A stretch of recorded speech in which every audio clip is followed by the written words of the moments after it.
Hey guys, I'm Dave. And I'm Len. And today we're going to be reviewing Operation Battleaxe from Dark City Games. Looks like this one was made in 2020, or at least that's what the copyright is. It's a desert front game that uses the combat boots system. Essentially, it's just like that other game we played last weekend, but like Guadalcanal, same rules. One thing really different are the unit types, and obviously the unit values too, and the map. Other than that, it's exactly the same as the other games, other than the scenarios are different scenarios, so it's very similar. So I feel like I'm repeating myself here, but basically, in order to do combat in this, you roll your firepower. So if you have a firepower of 4, you roll 4 dice, and if your opponent has a defense of 2, or they call it survivability of 2, they roll 2 dice. And if your highest dice is higher than their highest dice, they get pinned. If both your highest dice and your second highest dice are bigger than their first highest and second highest, then they're destroyed. That's basically how the combat works. There's also some artillery in here. Artillery, basically, you try to range in. If you don't, then it just lands the next turn, and it just rolls its firepower. You were able to kill a unit or two with artillery in this, weren't you, last game?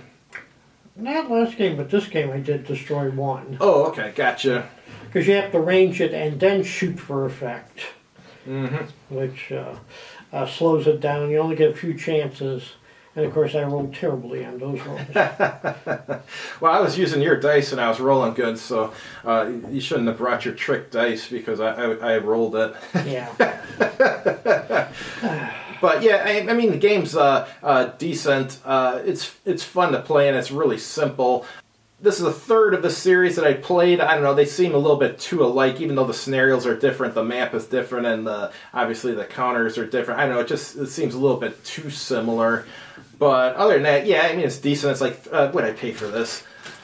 $13.99. I mean, any game you can get for $13.99 is a good deal. I would like to tell these guys at Dark City, though, they have quite a few games. They need to cut down the amount of games they have by half and improve the quality. Like, as I mentioned in the previous videos, the map artwork needs to be improved by a large margin, and then they need to get die-cut counters. So, I mean, just have less games, have a bigger budget for each game, and raise the price on, get die-cut counters and raise the price by a few dollars. And I think overall you're going to sell a lot more games, but that's just my opinion. But actually, it's not just my opinion. I just saw something, a video about a billionaire the other day, and he said he has 2 rules. The first rule is whatever business or whatever product or service you're selling, make it as high a quality as possible. And he said the second rule is to remember the first rule. So That's cute. But what'd you think of this game? Well, I liked the last version we played, and of course, outside of the fact that there were different units and more armor this time, it played a little differently, but and we had a little more terrain, trenches and elevations, but like I said, it's quick to learn, quick to set up, quick to play. I don't think we spent more than a half hour on each battle playing it, so if you need a small quick game, this will do. And the graphics are adequate, but they can always improve in the future. That I disagree with. The graphics were fine on the counters. On the map, they look horrific, but but they can improve. So I'm not worried about that. There was a couple misprints in this too. Like some of the vehicles that said that like they're tanks, and they said the range is 1 hex, which is ridiculous. And then like the Vickers machine gun, they gave it a range of 1, which is ridiculous.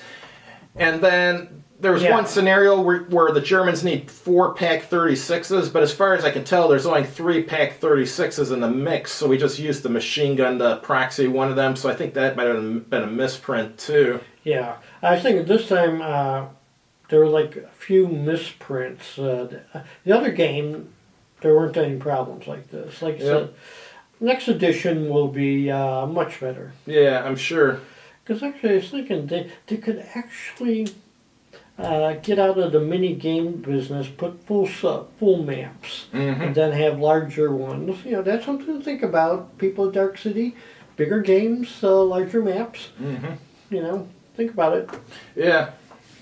But anyhow, that's all we got. I got a few more from this series, but I'm not going to play it next week. I'm going to wait a while since we just played 2 games that were very similar, but Yeah. not sure what we'll have next week. That's a great question, actually. I'll have to find something, but thanks for watching, guys. Take care.